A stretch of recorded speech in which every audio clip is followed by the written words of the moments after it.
아카데미라는 영화로 그 한국 여배우가 아카데미 여우 조연상을 받았습니다. 그분 연세가 74세인데요. 윤여정이라는 저 여배우인데 그분이 이제 오스카 시상식에서 했던 수상 소감이 전 세계 많은 사람들한테 웃음과 감동을 줬다고 합니다. 그 중에서 이런 멘트가 있었어요. 제 두 아들에게 오늘 감사를 전하고 싶습니다. 왜냐? 그분이 여러분 아시잖아요. 이제 예전에 어느 분하고 이혼을 해서 이제 이렇게 했는데 그 자녀들이 저보러 나가서 배우 일을 하라고 그 다그쳤던 애들입니다. 그 아이들이 아니었으면 오늘 이 상을 내가 받을 수가 없었습니다. 그 아들 둘한테 감사합니다. 이런 수상 소감을 했다고 합니다. 오늘 우리 어머니 주일을 맞이해서 우리 어머니들 아카데미상보다 훨씬 더 값지고 또 더 큰 우리 하나님의 위로와 상급을 다 받게 되시기를 바라면서 특별히 우리 어머니들 마음에 이런 마음을 가지셨으면 좋겠어요. 지금까지 자녀들 때문에 또 남편들이 아니죠. 남편 때문에 지금까지 내가 고생 많이 했지만 그 사람들이 없었다면 내 인생은 아마 지금 보람이 없었을 거예요. 자녀와 남편 덕분에 하나님께 이런 위로와 상도 받네요. 이런 마음으로 오늘 복된 날 해피 마더스 데이 되시기를 주의 이름으로 축복합니다. 자, 이 영화를 저도 봤는데요. 미국에 사는 이제 우리들한테는 굉장히 공감이 되는 이민자 가정 이야기입니다. 그 캘리포니아에서 그 병아리 감별사로 일했던 남편이 한국 채소를 재배해서 이제 그 큰 야채 도매업을 하려고 아칸사주로 이제 가족과 함께 이주를 하게 됩니다. 그런데 와가지고 하는데 계속 일이 안 되는 거예요. 거기다가 이 부부끼리 의견이 안 맞아서 매일 싸웁니다. 또 그 막내 어린 자녀가 심장병이 있어요. 그래서 한국에서 친정어머니를 불러다가 그 아이를 돌보게 했는데 이 미국에서 태어나서 자란 이 아이랑 또 이 할머니랑 이 문화와 세대 간의 갈등과 충돌이 또 막 이렇게 일어나는 거예요. 자, 그래서 이 영화는 가정 안에서 우리 모두가 경험하게 되는 갈등, 충돌 이야기입니다. 한 지붕에 살아도 그리고 같이 먹고 자고 또 한 목표를 가지고 살아가지만 이 가족은 모두가 생각하는 인생의 가치가 다 다르기 때문에 가장 가까운 사이면서도 가장 극심한 원수 사이도 될 수 있다라는 것이 바로 우리 가정이라는 거죠. 그걸 이제 보여주는 내용 같아요. 자, 그런데 이 영화가 이제 얘기하고자 하는 것은 그럼에도 불구하고 가정 안에는 미나리가 자라야 한다는 것입니다. 자, 미나리가 뭐예요, 여러분? 물만 있어도 어디서도 이렇게 질긴 생명력을 가지고 무성하게 이렇게 잘 자라나는 그런 미나리. 그 미나리의 사랑과 인내만 가정 안에 있으면 어떤 상황도 다 극복할 수 있다. 이제 이런 메시지를 담고 있는 영화입니다. 그래서 오늘은 특별히 우리 5월 가정의 달을 맞이해서 우리 각 가정에게 주시는 이 미나리와 같은 하나님의 질기고도 또 풍성한 은혜와 사랑의 말씀을 여러분과 오늘 함께 나누고자 합니다. 제가 초등학교 5학년 때인데요. 그때 이제 우리나라에 그 프로야구가 생겼어요. 그래서 한창 막 열풍에 막 이제 막 해가지고 우리 교회에서도 우리 교회 그 서광 지저스라는 그 소년 야구단을 만들었습니다. 유니폼도 입고 또 토요일이면 막 다른 팀하고 또 막 이렇게 정식 시합을 하곤 했던 그래도 뭐 제법 수준이 있었던 야구팀이었는데요. 근데 하루는 이제 동네 초등학교 운동장에서 저희가 이제 연습을 하고 있는데 동네 그 고등학교 형들이 교련복 입고 내가 아직도 생각이 나요. 교련복 입고 몇 명이 와가지고 저희들 보러 나가라는 거예요. 여러분 아시겠지만 그 한국은 어디나 뭐야 퍼스트 컴 퍼스트 게십니다. 예약이라는 게 없어요. 먼저 와서 연습하면 우리 땅이에요.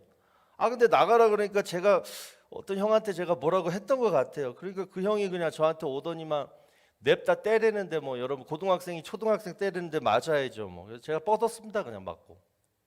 자, 그런데 그 찰나에 어디서 바람 소리가 휙 나더니만 파박하는 소리와 함께 저를 때렸던 그 고등학생 형이 그냥 순식간에 제 앞에서 꼬꾸라졌습니다. 여러분, 그 고등학생을 그렇게 만들었던 사람이 누구였을까요? 저희 유초등부 담당 전도사님이셨습니다. 그리고 또한 그 전도사님은 제 친형이었습니다. 그러니까 동생이 맞으니까 전도사고 뭐가 없는 거예요. 그냥 와가지고 저희 형이 또 태권도 뭐 이런 거 했거든요. 자, 여러분 보세요. 우리 가정을 지탱하게 해주는 힘이 뭘까요? 내 동생 내가 지킨다. 이 형의 마음처럼 내가 내 가정 지킨다. 이 가장 기본적인 마음부터 회복이 되어야 할 줄로 믿습니다. 옛날에 어떤 기사를 보니까 어떤 아내가 슈퍼마켓 계산대 캐셔랑 붙었어요. 근데 이 캐셔 아줌마가 장난이 아니에요. 그래서 EX 저 X 하면서 싸움이 붙었는데 점점 이 아내가 밀립니다. 자, 그런 찰나에 장보고 이렇게 돌아오던 남편이 딱 본 거예요. 여보 그러면서 울면서 여보 이렇게 부르는데 그 남편이 어떻게 했는 줄 알아요? 그 사람 많은 데서 아내를 막 뭐라고 한 거예요. 그러면서 그냥 그 상대방 여자분한테 우리 아내가 잘못했다고 조심시키겠다고 그랬다는 거죠. 여러분, 이 남편이 잘한 겁니까? 못한 겁니까? 예? 당연히 못한 거죠. 어찌됐든 아내 편을 들어야지. 아내 편을 어느 순간에도 여러분 가족 편을 들어야 되는 거예요. 범죄만 아니면, 죄짓고 막 그런 거 아니면. 자, 오늘 본문 여러분 6절 말씀을 한번 보시기 바랍니다. 여호와는 내 편이시라. 내가 두려워하지 아니하리니 사람이 내게 어찌할까. 여러분, 이 마음을 우리가 좀 갖자고요. 하나님은 언제나 내 편이 되어 주신다고 말씀합니다. 그래서 두려워하지 말라 분명히 말씀하셨어요. 자, 그런데 우리는 평소에 우리가 성령 충만해서 살지 않고 늘 죄짓고 육체의 쾌락대로 또 우리의 부패한 본성을 따라서 살다 보니까, 하나님을 떠나서 살다 보니까 뭐예요? 하나님이 내 편이신 것을 못 느끼고 늘 어떻게 돼요? 두려워하고 외로워합니다. 자, 그래서 하나님은 우리에게 가정을 주신 거예요. 하나님의 위로와 사랑을 뭐예요? 가족원들이 함께 누리라고. 그래서 두려워하지 말고 외로워하지 말고 서로 함께 한 편이 되어서 살라고 우리에게 가정을 주신 줄로 믿으시기 바랍니다. 가족원을 통해서 하나님이 내 편이시라는 것을 느껴야 한다는 거예요.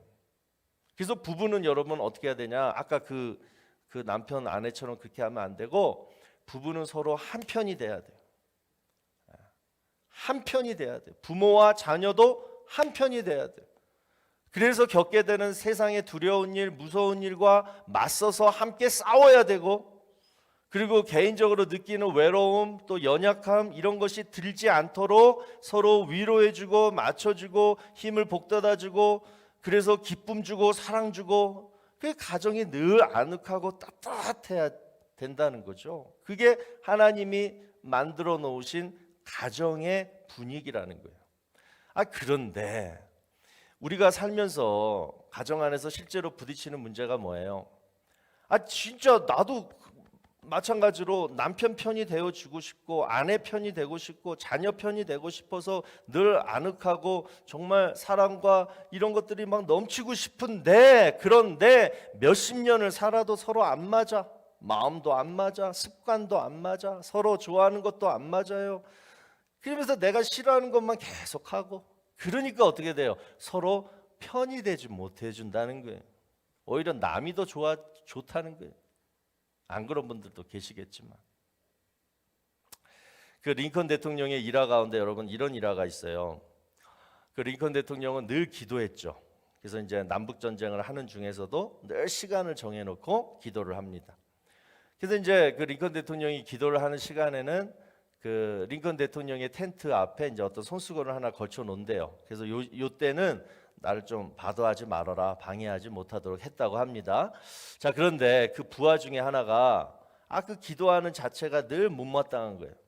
그래서 비아냥됐어요. 그게 뭐라고 했냐면, 남북 전쟁 아닙니까? 그러니까 남군의 기독교 크리스찬들도 이기게 해달라고 하나님한테 기도할 것이고, 또 북군의 크리스찬들도 하나님 우리 편 되어달라고 기도할 텐데, 그러면 하나님은 도대체 남쪽 편이냐 북쪽 편이냐 누구 편을 들어야 되느냐 이렇게 이제 비아냥대면서 링컨 대통령한테 물었다고 합니다. 그러자 그 링컨이 이렇게 대답했다고요.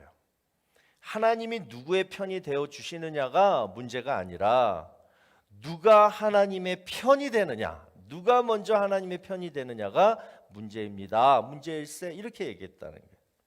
그러니까 여러분, 내가 하나님의 편이 되면 하나님이 내 편이 되는 줄로 믿습니다. 그 얘기예요. 자, 오늘 말씀의 제목을 제가 우리는 한 가족이다, 여러분 가족이 한 가족 되다, 이걸 이제 바라는 마음으로 정해봤는데요. 정말 우리 가정이 서로 한 편이 되어서 한 가족이 되려면 방법은 이거예요. 뭐냐? 각자 가족은 모두가 다 하나님 편에 서는 거예요. 가족은 모두가 다 해바라기처럼 하나님만 바라보고 하나님 편에 다 서게 되면은 뭐예요? 인생 가치가 달라져요. 같아져요. 또 가족은 모두의 인생의 목표도 같아져요. 인생을 어떻게 살아야 맞는 건지, 인생을 살아가는 방법도 맞춰지는 거예요. 같아지는 거예요. 서로 조율이 되는 거예요. 그래야지 여러분, 내 생각과 주장과 의견과 싫음 좋음들이 다 죽고 뭐예요? 하나님 편에서 설 때 한 가족이 되고, 이럴 때 하나님의 은혜와 축복을 그 가정이 함께 받는 줄로 믿습니다. 그래서 하나님 편에 서는 가정, 가족은 모두가 하나님 바라보고 하나님 편에 서는 가정. 나만 신앙 좋으면 안 돼요. 우리 온 가족 모두가 다 하나님 편에 서는 가정이 돼야 한다라는 거. 그래서 자, 첫 번째로 어떤 가정이 하나님 편에 서는 가정이냐? 자, 첫 번째로 4절 말씀을 보시면, 이제 여호와를 경외하는 자는 말하기를 그 인자하심이 영원하다 할지로다. 여러분, 하나님을 경외하는 가정이 하나님 편에 서는 가정입니다. 하나님을 경외한다라는 것은 하나님을 인정한다, 하나님을 존귀하게 여긴다, 또 하나님을 높인다. 아시죠? 이게 경외인데요. 자, 그 경외의 마음의 표현이 뭐냐면 바로 예배입니다. 예배. 그래서 예배를 잘 드리는 가정이 하나님 편에 서는 가정이라는 거예요. 제가 어느 기독교 칼럼을 읽다 보니까 그 칼럼 제목이 이거예요. 접촉과 접속. 여러분, 접촉은 뭐예요? 실제적인 만남이에요. 근데 접속은 뭐예요? 온라인상에서 만나는 가상적인 그 만남입니다. 자, 그런데 그 칼럼에 이런 내용이 있어요. 제가 그대로 읽어드릴 테니까 한번 여러분 들어보시기 바랍니다. 그 동부 버지니아 비치에 사는 15개월 된 손녀딸과 하루에 한 번은 영상 통화를 하는데, 화면을 통해서지만 나를 알아보고 반가워하는 그 손주의 만남의 시간이 너무 행복하고 즐거웠다. 그러다가 2주 전에 시간을 내어서 버지니아 비치를 방문해 이 손녀딸과 직접 만나 일주일을 함께 지냈다. 온라인 접속으로 만나다가 품에 안고 볼을 비비는 신체적인 접촉의 만남은 정말 순간순간이 감동이었다. 그런데 LA로 돌아와서 다시 영상 접속으로 손녀를 만나는데 당황스러운 일이 생겼다. 화면에 뽀뽀하러 오던 아이가 갑자기 울음을 터뜨리는 것이었다. 보이는데 만져지지 않는 만남을 이해할 수 없는 아이의 서럽고 안타까운 울음이 며칠을 가는 것이었다. 그 아이는 지난 한 주 할아버지의 접촉을 기억하고 원했던 것이다. 여러분, 기독교 신앙은요, 접속이 아니라 접촉의 신앙입니다. 그러니까 다른 종교들은요, 섬기는 대상이 살아있지 않기 때문에 혼자만의 사색이나 묵상을 통해서 그냥 죽은 그 신과 접속을 하는 거예요. 접촉을 할 수 없는 거예요. 그러나 하나님은 지금도 살아계시고 역사하시기 때문에 우리는 뭐예요? 하나님과 접촉을 할 수가 있다라는 거예요. 자, 어디서 접촉을 하느냐? 바로 우리의 마음 안에서 접촉을 할 수 있어요. 만날 수 있다는 거예요. 자, 그게 이제 요한계시록 3장 20절에 나옵니다. 볼지어다 내가 문 밖에 서서 두드리노니 누구든지 내 음성을 듣고 문을 열면 내가 그에게로 들어가 그와 더불어 먹고 그는 나와 더불어 먹으리라. 자, 여러분, 예배가 이거예요. 예배는 내 마음에서 주님을 만나는 시간입니다. 그래서 주님은요, 우리 마음의 문을 두드리세요. 먼저 두드리세요. 만나자고. 그래서 내가 예배를 드리느냐 마느냐는 예수님이 먼저 예배 드려라 마음의 문을 두드릴 때 내가 마음의 문을 여느냐 안 여느냐가 바로 예배의 출발입니다. 자, 로마서 12장 1절에 보면 너희 몸을 하나님이 기뻐하시는 거룩한 산 제물로 드리라. 이는 너희가 드릴 영적 예배니라. 자, 여러분, 여기서 지금 몸은 뭐냐면 우리의 삶을 말합니다. 그러니까 내 몸이 움직여지는 모든 삶의 터전에서 주일뿐만 아니라 월요일부터 토요일까지 우리 마음 안에서 주님이 뭐예요? 문을 두드린다는 거예요. 만나기를 원하시자는 거예요. 이게 영적 예배라는 거예요. 자, 여러분, 제가 질문할게요. 그러면 우리 몸이 가장 많이 움직이는, 우리 몸이 가장 많이 거하는 곳이 어디입니까? 바로 가정이죠. 그러니까 이 영적 예배를 가장 많이 드려야 할 곳이 바로 어디냐? 바로 가정이라는 거예요. 자, 그런데 어떤 가정은 예배를 안 드립니다. 주일날도 안 드리고 평일날도 안 드립니다. 우리 주님이 월요일부터 주일까지 계속 우리 집 문을 두드리시는데 문을 안 열어드리는 거예요. 들어오지 마세요. 이게 예배라는 거예요. 이게 예배 지금 안 드리는 모습이라는 거예요. 자, 그런데 반면에 어떤 가정은 주중에도 또 주일날에도 늘 주님께 문을 열어드립니다. 그러면 어떤 일이 벌어진다는 거예요? 내가 그에게 들어가 그와 더불어 먹고 그는 나와 더불어 먹으리라. 우리 주님이 그 가정에 들어가서 그 가정과 더불어 먹고 그 가정은 우리 주님과 더불어 먹으리라. 자, 여러분 생각해 보세요. 예배가 뭘까? 여러분, 우리 매 끼니마다 우리 주님이 우리 집에 오셔가지고 식탁에서 한 끼 식사를 같이 한다. 식사 시간 기껏해야 1시간 미만인데 우리 주님이 우리 가정과 1시간 동안 한 테이블에서 식사를 하신다. 여러분 생각해 보세요. 이게 예배예요. 여러분, 그 1시간 동안 우리 주님과 함께 지금 한 테이블에서 밥을 먹을 때 어떤 대화가 오고 갈까요? 여러분, 이게 예배예요. 이런 분위기가 예배라는 거예요. 뭐예요? 먼저 아버지가 How are you? 어떻게 지내셨어요, 주님? 너희는 어떻게 지냈니? 주님 죄송해요. 늘 죄만 짓고 살아요. 우리는 용서해 주세요. 그래, 그럴 수 있지. 지금 밥 먹고 하는 대화예요. 걱정하지 마. 내가 용서해 줄게. 그런데 요즘 무슨 문제는 없니? 요즘 비즈니스가 안 돼요. 요즘 우리 남편이 많이 아파요. 우리 자녀가 요즘 어느 직장 구하려고 요즘 막 돌아다니고 있어요. 그래? 내가 도와줄게. 여러분 상상해 보세요. 경직된 예배가 아니라 우리 주님과 함께 이렇게 밥을 먹으면서 이런 대화가 오고 가는, 지금 예수님이 말씀하시는 게 바로 이거예요. 너희가 마음의 문을 열면 내가 들어가 더불어 먹으리라. 이 얘기가 바로 이거예요. 그런데 이게 뭐다? 예배라는 거예요.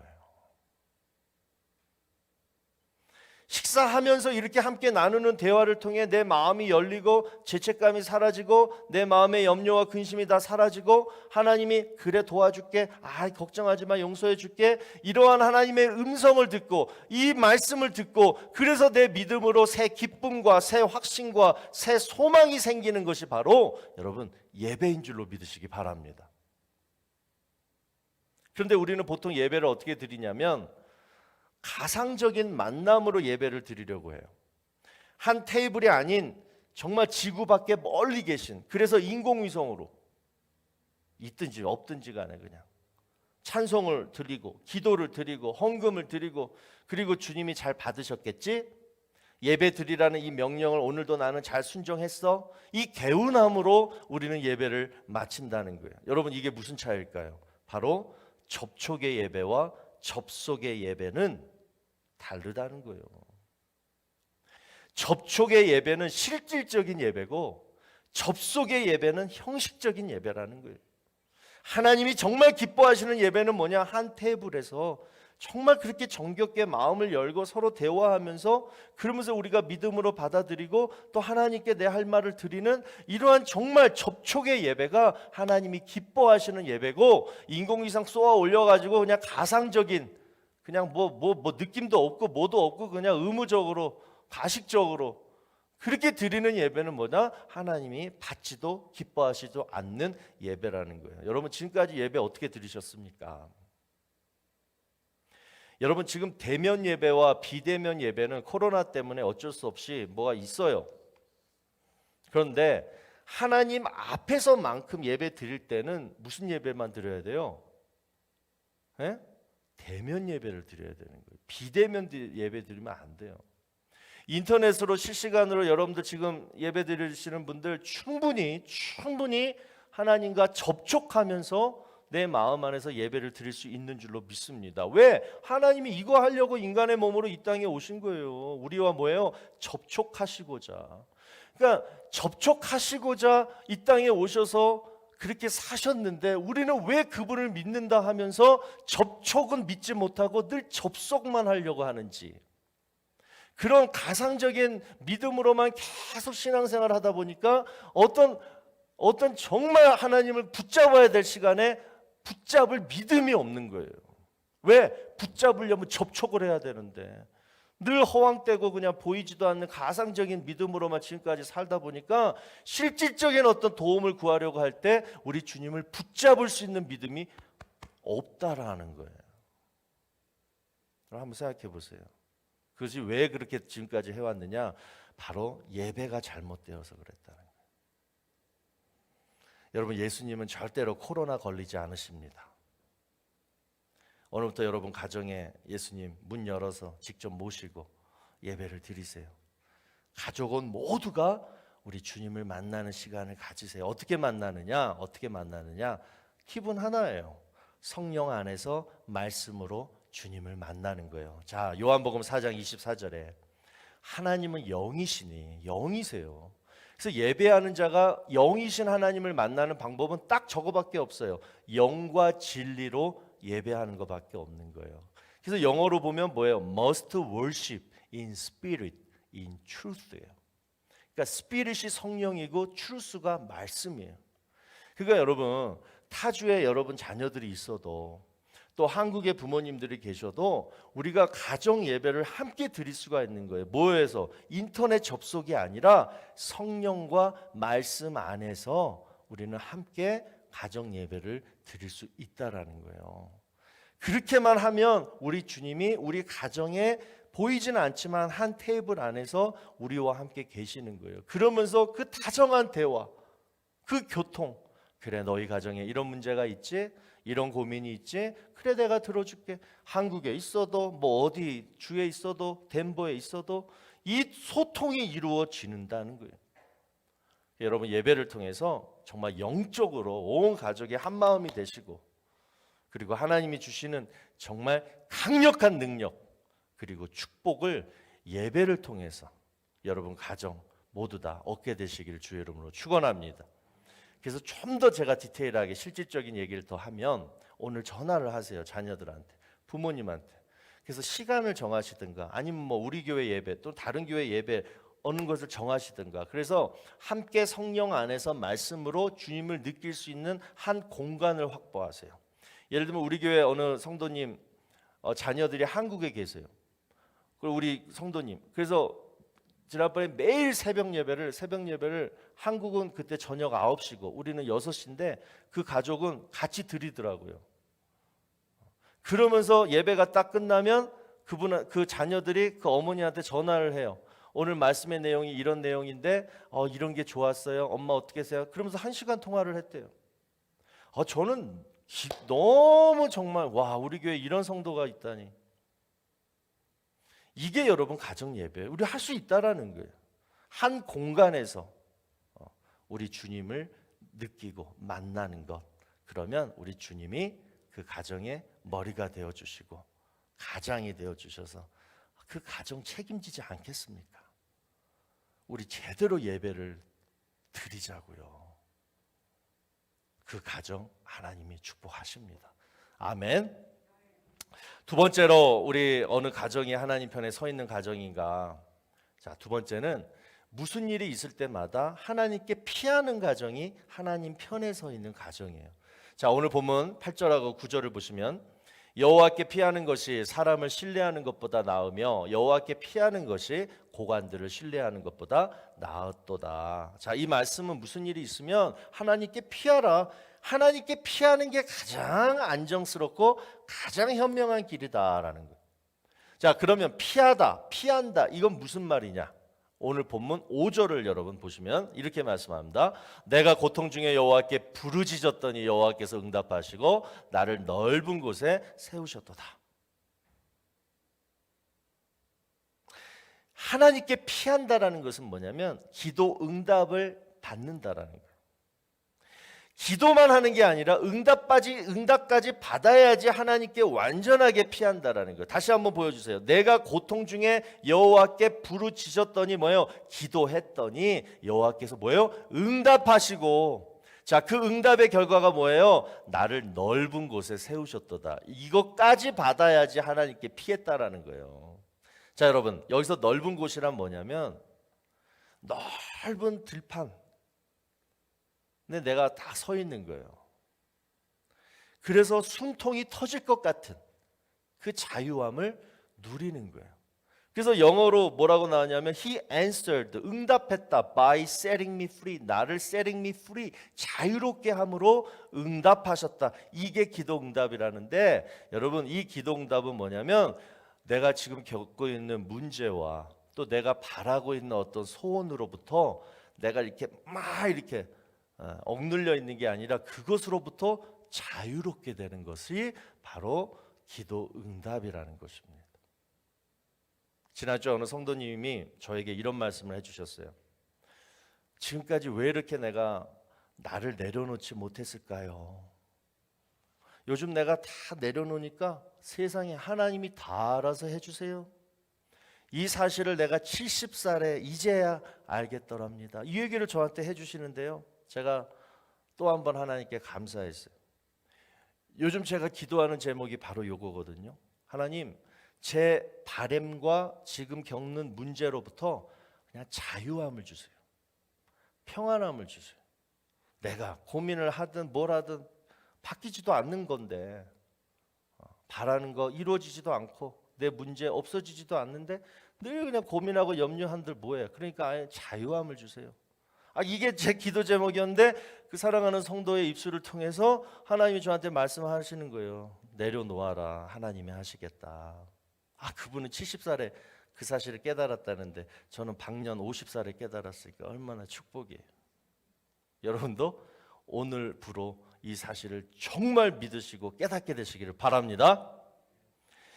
그래서 여러분, 기도 응답은 뭐냐? 어떤 문제와 고통으로부터 내 마음이 해방되고 또 어떤 바람으로부터 그냥 이루어지든 안 이루어지든 내 만족과 기쁨을 얻는 것, 이게 여러분 실질적인 기도 응답이에요. 하나님께 부르짖었더니 하나님이 응답하셨는데 바로 그 응답이 바로 요거라는 거예요. 그렇기 때문에 고통과 문제의 주범이 여전히 여러분 앞에 있고 해결되지 않고 버젓이 여러분 앞에 있어도 여러분 마음이 오늘 성령 충만함으로 자유와 만족을 느끼셨다라면 그것이 오늘 하나님이 여러분 기도 응답해 주신 줄로 믿으시기 바랍니다. 하루하루가 그러한 기도 응답이 이루어지기를 바랍니다. 그래서 성령의 9가지 열매 중에 오래 참음이라는 열매가 있죠. 자, 여러분, 성령의 열매는 기도의 열매입니다. 자, 왜냐? 기도할 때 성령이 역사하시기 때문에. 그래서 성령의 열매는 기도의 열매예요. 자, 그런데 이 오래 참음이라는 열매는 영어로 또 보니까 long suffering이라 그래요. 그 뜻이 뭐예요? 기나긴 고통을 견뎌낼 수 있는 힘, long suffering. 이게 바로 기도 열매, 성령 열매, 기도 응답이라는 거예요. 그 체리 플러가 쓴 기도로 사는 가족이라는 책에 보면 그 표지에 이런 짤막한 문장이 적혀 있습니다. 가족이 함께 기도할 때 기적이 일어난다. 가족이 함께 기도하면 기적이 일어난다. 여러분, 가족이 함께 기도하면 하나님이 가족의 마음을 하나로 꽁꽁 묶어 주셔서 가족은 모두가 하나님의 역사하심과 신실하심을 함께 목격하게 되고 체험하게 된다는 거예요. 여러분, 혼자 외롭게 기나긴 고통을 참으면서 기도한다라는 것은 정말 외롭고 고통스러운 일입니다. 정말 기도는 함께 해야 돼요. 그것도 가정이, 기도 동역자들이, 그래서 함께 위로하면서 하나님의 행하시는 기적을 함께 봐야지 뭐예요? 오래 기도할 수 있는 거예요. 그게 바로 뭐예요? long suffering, 오래 참음, 성령의 열매예요. 그래서 우리 옆에는 뭐예요? 가족이 있는 거예요. 가족은 함께 기도하라고 하나님이 주신 사람들이에요. 자, 마태복음 18장 19절에서 20절에 보니까 진실로 다시 너희에게 이르노니 너희 중에 두 사람이 땅에서 합심하여 무엇이든지 구하면 하늘에 계신 내 아버지께서 그들을 위하여 이루게 하시리라. 두세 사람이 내 이름으로 모인 곳에는 나도 그들 중에 있느니라. 자, 저는요 이 말씀을 이렇게 정의해 보고 싶습니다. 부부는 두 사람이잖아요. 부부가 이 땅에서 합심하여 구하면 무엇이든지 하나님이 이루게 하시리라. 또 두세 사람, 이건 뭐예요? 가족이에요. 자녀들과 온 가족이 다 함께 하나님의 이름으로 모여서 기도하면 하나님이 그 가정 속에 역사하여 주신다라는 것입니다. 말씀을 맺습니다. 여러분, 하나님을 가까이 하라, 그리하면 너희를 가까이 하시리라. 하나님을 가까이 하라, 그리하면 너희를 가까이 하시리라. 이건 하나님의 약속이에요. 내가 하나님 편에 서 있으면 하나님이 여러분 편이 되어 주신다라는 거예요. 누가 빨리 하나님 편에 서느냐예요. 여러분, 북극이 왜 춥습니까? 북극이 지구가 기울어졌잖아요. 그런데 기울어지니까 뭐예요? 이 북극이 태양하고 제일 멀어지게 되는 거예요. 그래서 얼음이 있고 그렇게 추운 거 아닙니까? 지금 여러분 가정 온도가 북극의 얼음덩어리와 같이 차디차다라면 오늘 우리 어머니 날을 맞이해서 주저하지 마시고 온 가족이 다 함께 우리 하나님 앞으로 가까이 나아가게 되시기 바랍니다. 그 방법이 뭐냐? 함께 예배드리고 함께 기도하는 거예요. 그 능력과 그건 여러분 얼마나 강력한지 몰라요. 그 어떤 얼음덩어리도요 그냥 깨부실 수 있는 거예요. 왜냐? 성령이 역사하여 주셔서, 성령이 뜨겁게 역사해 주셔서 여러분 가정을 위로해 주시고 그러한 은혜를 부어 주신 줄로 믿습니다. 제가 오늘 이렇게 아침에 했는데 이문수 장로님이 저 여기를 딱 했는데 37.3도가 나왔어요. 저보러 나가래요. 제가 뭐라 그랬냐면, 제가 지금 말씀 준비하면서 성령이 충만해서 이거는 성령의 온도라고. 그러니까 옆에 한상석 장로님이 자기도 제보라고, 근데 똑같이 37.3도가 나왔어요. 그것도 그런 거예요. 오늘 기도를 준비하시면서 성령 충만함이었다는 거죠. 여러분 가정이 그렇게 뜨겁게 되기를 바랍니다. 특별히 우리 어머니들, 특별히 우리 어머님들, 이 사명은 우리 어머니들의 사명이에요. 남편이 또 우리 자녀들이 믿음 떠나지 않도록 함께 예배드리고 함께 기도할 수 있도록 날마다 여러분 어머니들이 가정을 위해서 끝까지 기도하시고 본이 되어 주셔서, 그래서 신실한 믿음의 어머니들이 되어서 지금까지 여러분의 수고와 또 기도의 땀방울들이 헛되지 아니하도록 우리 하나님의 풍성한 축복이 우리 어머니들을 통해 여러분 가정에 충만하게 넘치게 되기를 주의 이름으로 축원합니다.